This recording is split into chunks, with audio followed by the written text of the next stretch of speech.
How to fade in or fade out a video in KineMaster. Hey everyone, welcome back to the channel. In today's video, I'll show you how you can add a smooth fade in or fade out effect to your video using KineMaster on your phone. So without further ado, let's get started. So first thing first, open the KineMaster and simply tap on the create new. Now select the aspect ratio you need, and once you're done with that, simply import the video clips that you want to edit by tapping on media button and selecting your footage.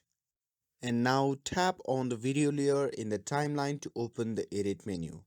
And after that, simply tap on the settings located in the left side of the screen. Once you are in the settings section, simply tap on the video tab at the left side. And on this tab, you can see the option labeled video fade in and video fade out. Simply toggle on both the option. You can also drag the slider according to your need to adjust the timing for the fade in and fade out. And after doing that, this will create a professional fade in and fade out effect in your video. And that's it. Now you know how to fade in and fade out of videos in KineMaster.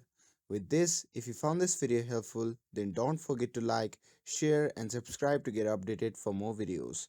Thanks for watching, and I'll see you in the next video.